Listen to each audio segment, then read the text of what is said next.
YTN 라디오 생생경제.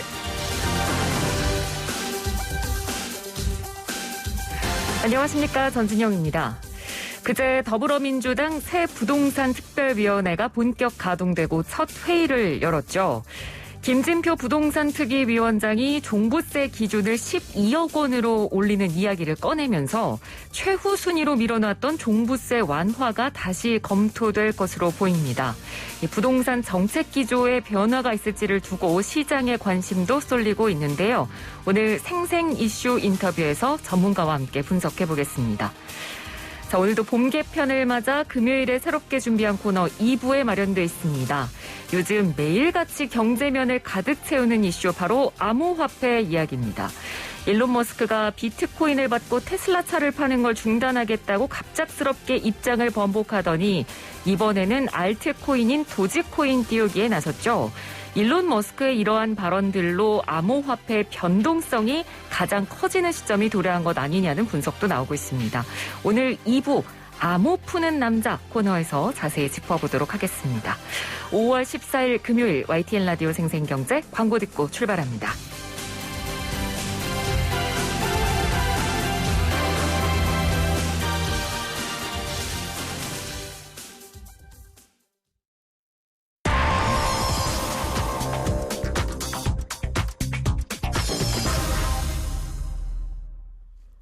더불어민주당이 세법상 고가의 기준을 높이는 방안과 재산세 기준을 높이는 방안을 검토하겠다고 밝혔습니다. 민주당 부동산 특별위원회의 이러한 결정, 기존의 세금을 통해서 부동산 안정화를 꾀했던 정부의 기조와는 확실히 다른 방향이라고 볼 수 있겠죠. 그 배경은 무엇이고 또 부동산 시장에는 어느 정도의 영향을 줄 수 있을지 살펴보도록 하겠습니다. 창조도시경제연구소 이재문 소장 전화 연결돼 있습니다. 소장님 안녕하십니까? 네, 안녕하세요. 반갑습니다. 네, 먼저 민주당 부동산 특위가 밝힌 내용부터 좀 자세히 저희가 짚어볼 텐데요. 일단 가장 큰 부분이 고가 주택에 대한 기준을 9억에서 12억으로 상향을 하겠다, 이 부분이겠죠?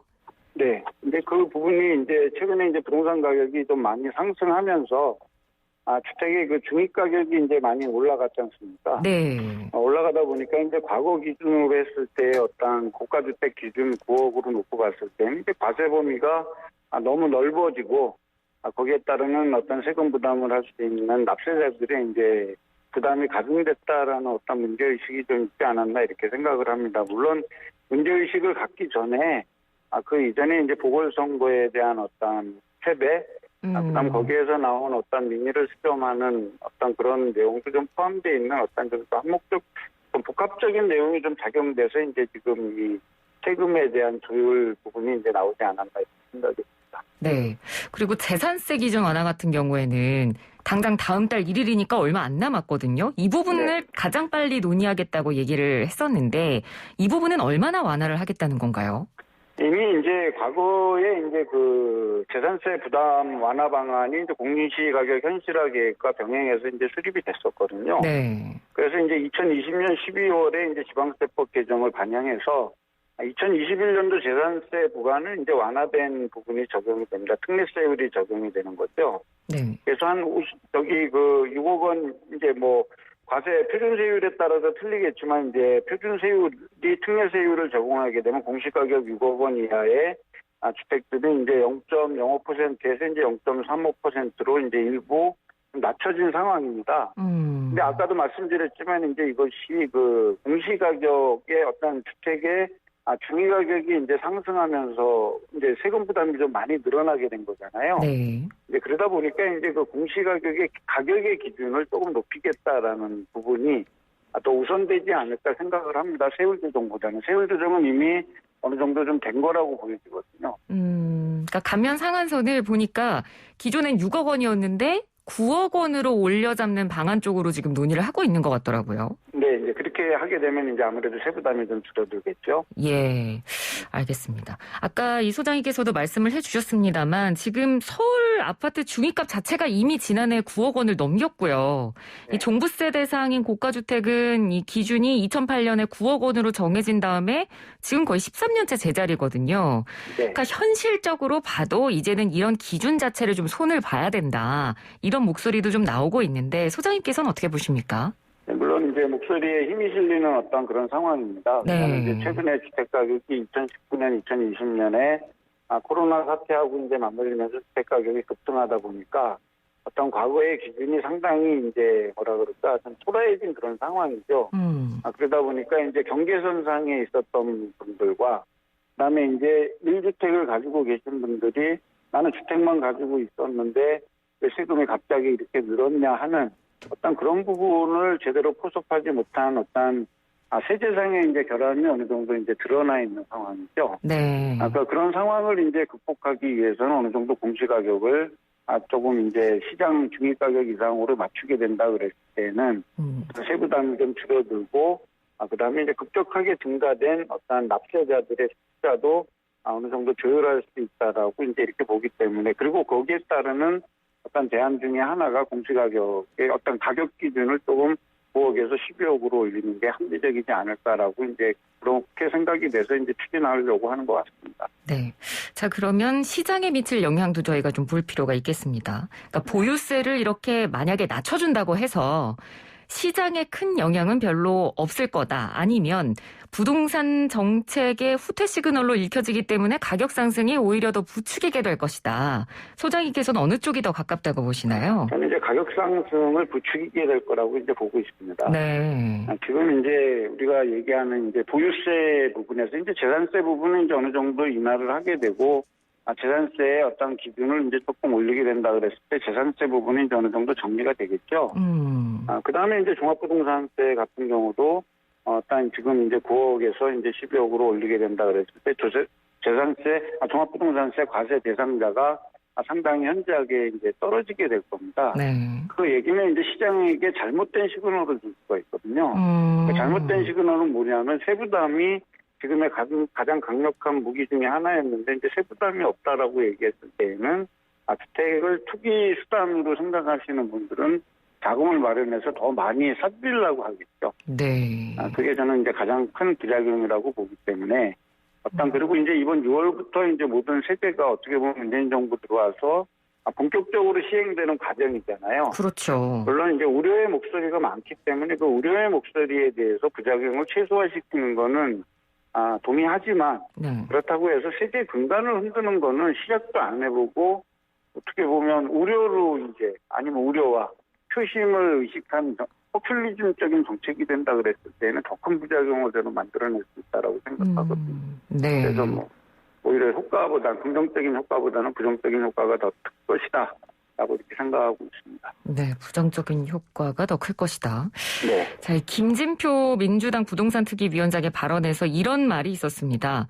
1가구 1주택자들의 실수요 거래를 가로막는 세제상의 여러 가지 문제들도 아주 정교하고 면밀하게 검토하겠다. 근데 저는 이 부분에서 약간 좀 의문이 들었던 게 과연 실수요 거래를 가로막았던 게 세제상의 문제만일까? 사실 정말 집을 사고 싶어도 너무 비싸니까 못 사는 거잖아요. 우리나라 그 주택 자가 보유율, 주택 보급률도 있지만 주택 자가 보유율이죠.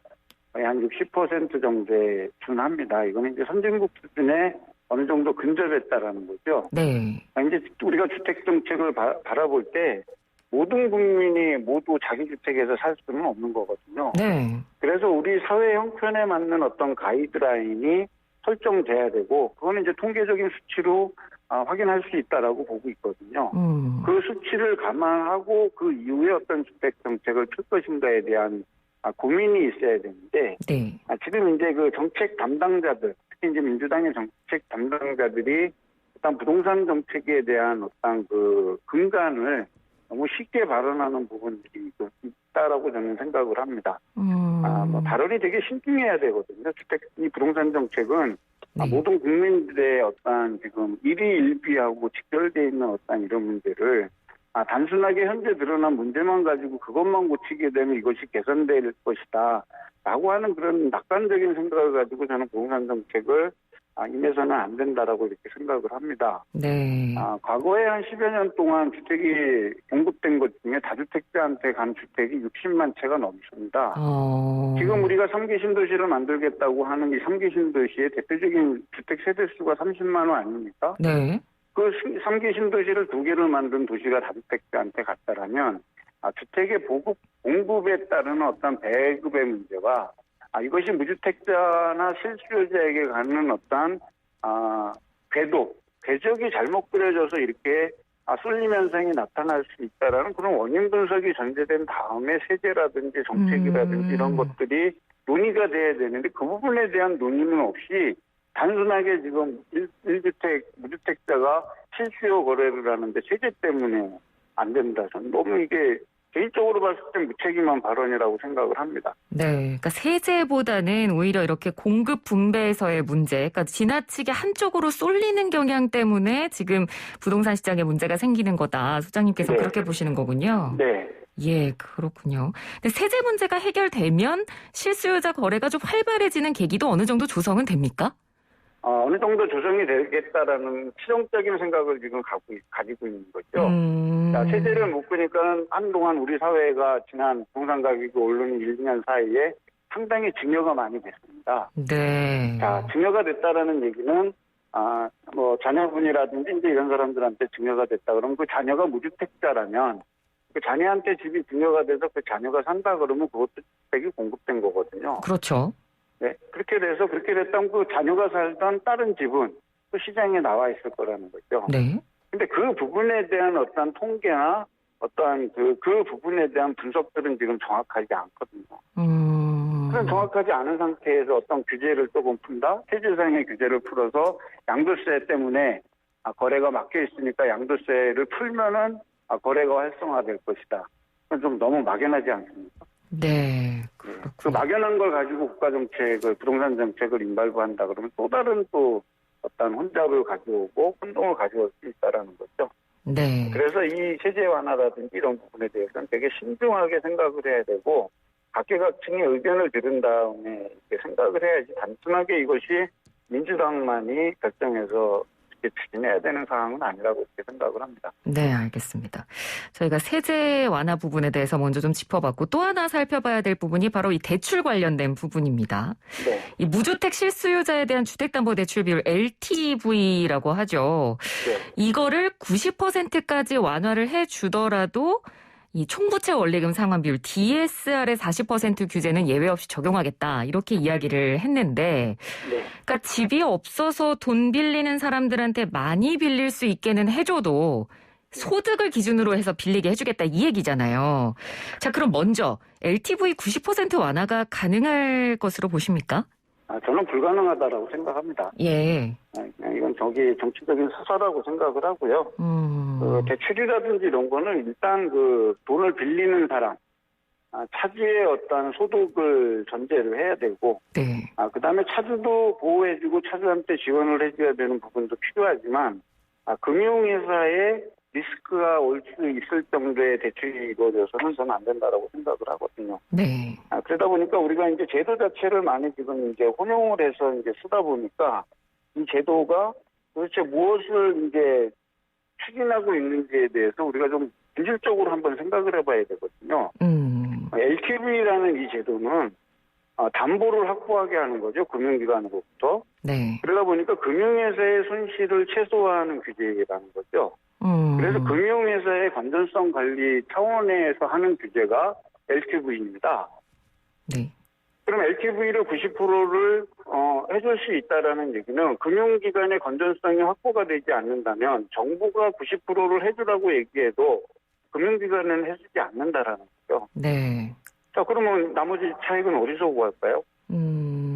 많은 국민들은 이 제도적인 취지를 제대로 이해하지 않는다라면 야 LTV 90% 해줘갖고도 내가 집 사준다 그러는데 내가 실질적으로 60%도 안 되잖아. 그럼 거기에 뭐가 빠져 있냐면 차주의 소득하고 네. 이런 부분이 빠져 있죠. 그리고 DSR이라는 건 뭐냐면 돈을 빌리는 사람이 갚을 수 있을 만큼 빌려준다라는 겁니다. 그렇죠. 그래서 소비자를 보호하겠다라는 거죠. 네. 이 얘기는 과도한 대출을 억제하겠다라는 겁니다. 그러니까 두 제도가 상충되는 것처럼 보이지만 하나는 금융회사의 건전성을 담보하기 위해서 실시하는 제도고 하나는 소비자가 과도한 대출로 인해서 가게가 파산되는 것을 막기 위해서 추진하겠다라는 게 DSR 제도입니다. 네. 그러면 우리가 개인이 대출을 받고 집을 사기 위해서 무주택자가 집을 사는데 내가 소득 기준이 안 된다라고 얘기하면 그 비율은 낮아질 수밖에 없잖아요. 그렇기 때문에 이걸 일률적으로 90%로 해주겠다? 근데 실제 시장으로 가면 50%, 40%밖에 안 해준다라면 국민은 또 한 번 분통을 터뜨릴 수밖에 없잖아요. 네.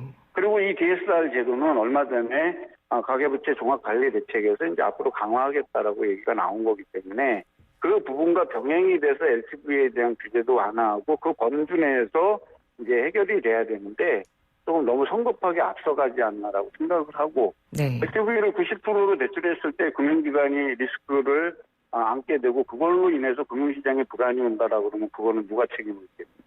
네.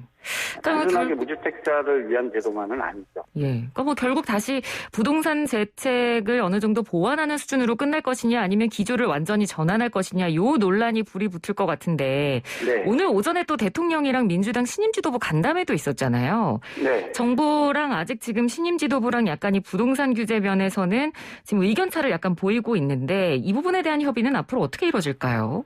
저는 이제 본질적으로 보완적인 문제가 이제 나오겠고요. 예. 그다음에 이제 문재인 정부가 1년 정도밖에 남지 않았지 않습니까? 네. 그 정책의 효과가 시장에서 효과를 보기 위한 어떤 그런 정책에 미진했던 부분이나 이런 부분들을 수정 보완하는 이러한 방식으로 기존의 이제 부동산 정책의 완결점을 찾으려고 노력을 해야지 새로운 제도를 막 도입을 해서 한다든지 지금 당장 국민들이 불만을 가지고 있고 그 부분 때문에 민심을 잃었다라고 얘기해서 당근을 주는 식의 어떤 정책 운영은 하지 않다라고 생각을 합니다. 네, 알겠습니다. 오늘 말씀 잘 들었습니다. 고맙습니다. 네. 네, 지금까지 창조도시경제연구소 이재문 소장이었습니다.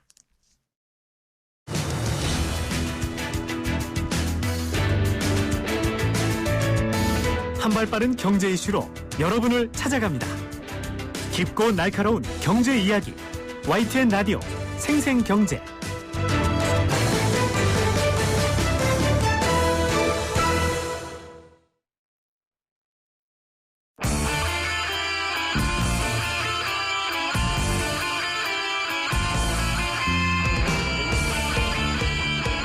네, 봄일편을 맞아 금요일 이 시간에 함께할 코너입니다. 이분들이 움직이면 상습적인 고액 체납자도 꼼짝 못한다고 합니다. 건전하고 성실한 납세 환경 조성을 위해 오늘도 열심히 뛰는 서울시 38 세금 징수과와 함께하는 양심 추적 끝까지 간다. 오늘 첫 시간입니다. 서울시 38 세금 징수과 이병욱 과장 스튜디오에 나오셨습니다. 과장님 안녕하세요. 네, 안녕하십니까. 서울시 38 세금 징수과장 이병욱입니다. 네, 저희가 오늘 원래는 전화 연결로 이 시간에 뵈려고 했는데 첫 시간이라서 좀 의미도 있고 해서 특별히 제가 아침에 급하게 전화를 드려서 출연해달라고 말씀을 드렸더니 그럼 한번 좀 나가볼까요? 하셨는데요. 네. 나와주셔서 감사합니다. 네. 저희가 코너 제목을 양심 추적 끝까지 간다로 지었거든요. 네. 코너명은 괜찮으신가요? 좋은 것 같습니다. 저희 부서분하고도 딱 맞아 떨어지는 것 같습니다. 다행입니다. 자, 그러면 저희가 오늘 첫 시간이라서 이 서울시 38 세금 징수과에서 하는 일들에 대해서 청취자 여러분께 좀 소개를 드리는 시간으로 저희가 준비를 해봤는데 일단은 저는 딱 이 팀 이름을 보고 가장 궁금했던 게 팀 이름에 38이라는 숫자가 들어가잖아요. 이게 특별한 의미가 있나요? 네. 그 38 세금 징수과의 38이라는 숫자에 대해서 많은 분들이 이제 궁금해하고 있더라고요. 네. 그 38 세금 징수과의 그 38이라는 숫자는 우리 이제 대한민국 헌법이 있잖아요. 이 헌법이 1조부터 130조까지 쭉 있습니다. 그 중에 보면은 38조가 있습니다. 그 헌법 38조에 모든 국민은 법률이 정하는 바에 의하여 납세 의무를 진다라고 하는 납세 의무 조항이 있습니다. 이 헌법 그 38조 조항을 따와서 예, 만들었습니다. 아, 그래서 38 세금 징수 기동팀이군요. 네네네. 그리고 또 이 팀에 대해서 좀 궁금했던 게요. 사실 세금 관련 일은 국세청에서만 하는 걸로 대부분 알고 있는데 어떻게 이 팀은 국세청 산하가 아니라 서울시 산하인가요? 아, 이제 세금이요. 말씀하신 국세도 있고 또 우리 이제 관세를 들어올 때 관세도 있고 한번 들어보셨을 거예요. 그다음에 이제 지방자치제가 되다 보니까 지방세라고 있습니다. 그렇죠. 네, 그래서 이제 우리 서울특별시가 부과하고 징수하는 이제 서울특별시세가 있거든요. 네. 예, 이제 서울특별시세를 관리하고 징수하고 하는. 그런 부서입니다. 그러니까 서울시에 관련된 지방사에 특화된 팀이군요. 네, 그렇습니다. 그럼 언제 만들어졌나요? 예, 저희들이 이제 성실 납세자가 존경받는 그런 납세 문화를 정착시키고자 2001년 8월 3일 날 처음 TF팀으로 출발했습니다. 그러니까 지금부터 이제 딱 20년이거든요. 아, 올해 20주년이시네요. 그래서 올해가 되게 이제 의미 있는 해이기도 합니다. 그러시군요. 그럼 과장님께서도 2001년부터 이 팀에서 일하셨습니까? 저는 이제 출범할 때 그때 팀으로 만들 때 그때 참여를 했고요. 다른 데 가서 또 업무도 많이 하다가 올해 1월 달에 다시 복귀했습니다. 아, 그러시군요. 근데 이 팀이 워낙 지금 제가 이제 관련 기사들을 찾아보니까 워낙 성과가 좋아서 다른 타시도 단체나 각종 공사 이런 데서 벤치마킹도 한다고 들었거든요. 맞습니까? 네, 맞습니다. 저희 사무실에 전국에서 이렇게 지방자치단체에서 찾아오시는 분들도 많고요. 그러니까 저희가 또 징수 활동하는 내용이 방송에도 이렇게 많이 나가고 이렇게 하다 보니까 이제 국세청에서도 저희처럼 이렇게 체납을 관리하기 위해서 본떠서 무한 추적팀이라고. 무한 추적팀이요? 국세청에서도 이제 이렇게 만들어서 지금 활동하고 있고요. 아, 그러시군요. 네, 맞습니다. 전국에서 많이 오고 있습니다. 그럼 팀이 지금 총 몇 명으로 구성이 되어 있습니까? 저를 포함해서 지금 40명이 있고요. 40명이요? 네. 40명 중에서 현재 현장에서 직접 체납징수 활동을 하고 있는 직원분들은 25명이 이렇게 현장에 직접 투입돼서 징수 활동을 하고 있습니다. 그러면 그 징수하는 현장에 직접 나가시는 분들도 징수의 어떤 세금 성격에 따라서 좀 팀이 나뉘고 이렇게 되나요? 그렇지는 않고요. 저희들이 이제 많은 2조 7천억 정도 되는 많은 세금을 관리하고 있다 보니까 팀별로 이제 이렇게 구역을 정해서 종로, 중구 이런 식으로 그렇게도 하고 또 이제 법인 체납이 많기 때문에 법인만 전담으로 관리하는 또 팀도 있고 그렇습니다. 그러니까 지역별로 나누기도 하고 이제 법인별로 나누기도 하고 과장님께서도 현장에 나가시나요? 저도 이제 큰 체납세금 고액 그런 징수할 내용이 있으면 가끔 나가보기도 합니다. 그러시군요. 자, 아까 저희가 코너명을 말씀드릴 때 양심 추적 끝까지 간다. 팀 강령하고도 좀 잘 맞는 것 같다고 말씀을 해주셨어요. 이 팀 강령이 이 팀 위에 약간 이렇게 간판처럼 붙어 있는 이 사진이 굉장히 또 이슈가 됐더라고요. 저희 부서 입구에 출입구에 이렇게 이제 붙어 있습니다. 그래서 직원들이 매일 출근할 때 그걸 보고서 스스로 체납세금 징수 각오를 다지면서 하루 일과를 시작합니다. 강령을 제가 읽어드리면 끝까지 추적하여 반드시 징수한답니다. 혹시 구호도 외치고 그러나요? 옛날에 코로나 없을 때 야외에 나가서 행사하고 할 때는 그런 구호도 외치고 그랬었는데요. 그런 이제 팀 혼에 대해서 많은 분들이 되게 인상적이다. 그러니까요. 라고 이제 이런 말씀을 많이 하시고요. 특히 이제 체납자들이 사무실을 방문해서 이제 구호를 보고서 체납자들이 잘 기억을 하고 있더라고요. 그래서 그 팀 훈 때문에 체납세금을 받는데 좀 도움을 받기도 하고 그렇습니다. 그러니까 사실 저희가 지금 웃으면서 좀 말씀을 드리긴 했습니다만 이 팀 강령이라는 이 문구 자체가 어떻게 보면 그러면 그 체납자들한테도 약간 경각심을 불러일으키는 효과가 있었나 보네요. 맞습니다. 그렇군요. 아니 그래서 제가 이렇게 관련 이야기들을 쭉 검색하다 보니까 사람을 정말 잘 찾아낸다. 그러니까 뭐 여기까지 가서 사람을 찾아낸다. 뭐 이런 에피소드들도 좀 많이 나와 있더라고요. 좀 기억에 남는 어디까지 가봤다. 뭐 이런 사례 있으신가요? 사실은 이제 많은 체납자들이 저희 부서가 관리하고 있는 체납자들이 1,000만 원 이상 네. 체납을 하고 있는 분들을 관리하고 있거든요. 예. 이제 그런 분들이 한 2만 8천 명 정도가 되는데요. 네. 그분들 중에서 어려운 분들은 이제 말고 이제 사실은 뭐 이렇게 잘 살면서 돈을 숨기고 세금을 안 내시는 그런 분들을 우리가 비양심 이제 고액 체납자라고 하는데요. 그렇죠. 그분들이 대부분이 살지도 않는 곳에 위장 주소를 두고 실제로는 엉뚱한 곳에 가서 호화호식하면서 살고 있거든요. 그래서 이제 그분들을 반드시 찾아야 체납 세금 독려를 하고 그렇죠. 또 이렇게 세금을 징수할 수도 있고 하는데 그래서 찾아내는 게 사실은 어렵습니다. 그래서 네. 이제 저희들이 가족관계 등록부나 이런 내부적인 자료를 샅샅이 뒤져가지고 네. 이제 체납자들을 이렇게 찾아내서 그렇게 해서 징수 활동을 하고 있습니다. 예. 그러니까 워낙 활약상이 다양하시다 보니까 이 팀을 모티브로 한 드라마까지 나왔습니다. 네. 네. 맞죠? 이 네, 서울시 38세금 네. 징수과를 모티브로 만든 드라마죠? 맞습니다. 네. 옛날에 2016년도 6월에서 8월까지 네. 이제 방송됐던 384 기동대라고 예. 하는 이제 그런 드라마였거든요. 네. 그때 이제 작가분들이 세 분이 거의 저희 사무실에 한 15일, 20일 정도를 같이 계속 와서 있으면서 또 체납 징수 활동을 하는 현장에 직접 이제 동행을 하면서 네. 이렇게 해서 시나리오를 만들어서 드라마를 제작해서 방영 된 걸로 알고 있습니다. 실제로 현실이 많이 잘 반영이 됐습니까, 드라마가? 맞습니다. 혹시 드라마 속 주인공 중에 과장님을 모티브로 한 주인공도 있었나요? 그런 건 아니고요. 없고요? 사실은 그 주인공분이 네. 우리 과에 이제 계시다가 네.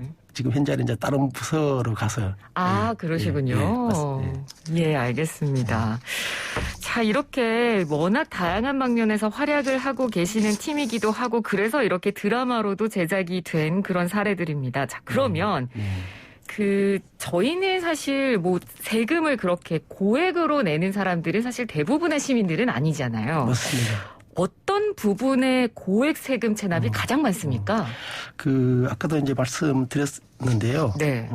한 2조 7천억 정도 지금 이제 세금 체납을 관리하고 있습니다. 그 중에서, 아까 서울특별시세라고 이야기했잖아요. 네. 예, 근데 그 중에서 지방소득세라고 있습니다. 네. 그 지방소득세가 1조 2,700억 정도 비율로 보면 한 46% 정도 되고요. 그게 네. 제일 많습니다. 그 다음에 이제 우리가 이야기하는 주민세 체납이 한 8,400억 정도 되고요. 예.